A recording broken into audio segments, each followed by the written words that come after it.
We did build the whole house ourselves. We got some help from friends. Hi, I'm Joel. I'm Sarah. And this is our tiny house. It's in the Cully neighborhood of Portland, Oregon. Fortunately, our build went pretty smoothly. We didn't have any moments where we were like, what are we doing? This is too small. We can't live in here. Or, it kind of came together and we continued being excited about it as we went. Just a huge learning curve for both of us. Otherwise, we had talked about, hiring out some of the pieces, but it all feels so overwhelming in the beginning to map out all of the different stages. But as you go and you start, just ticking away at little bits of it, it feels like, well, the next step is approachable, so let's do that. And then you'd finish that and you're like, well, the next step seems doable too. Let's do that. And ended up doing the whole thing ourselves. Researched the project for about 6 months and drew plans and looked at other houses and kind of hemmed and hawed, decided if we were really serious about it, decided what our budget would be. That was about 6 months, and then we bought our trailer, and for about 18 months, started in summer of 2018 and finished up at the end of 2019. So we moved into it about a year and a half ago.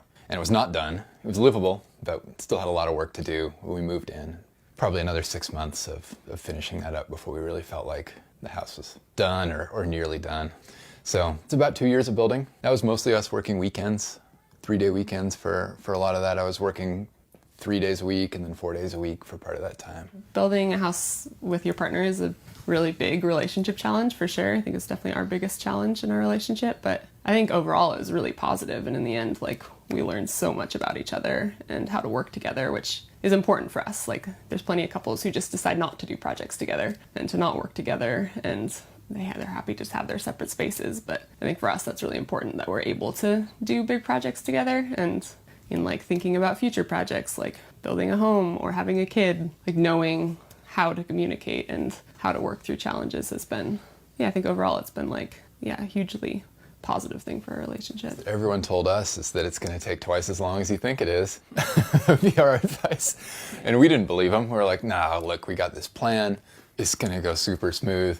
Pretty much twice as long as we were hoping to get it done in about a year. We really invested in our plans up front. And we made a SketchUp model. I don't recommend that to everyone. It's kind of, SketchUp itself has a learning curve. It's not for everybody, but I use SketchUp a lot for work, so I was familiar with it. We just put everything into that, and it really helped. We didn't find places we meant to have plumbing that we couldn't fit it in anymore. I think we avoided a lot of problems down the line, kind of puzzle piecing everything together just by kind of mapping it out first in SketchUp. It's a complicated house. We tried to use every little square inch of space for one thing or another, and really kind of a Tetris game to get everything to fit.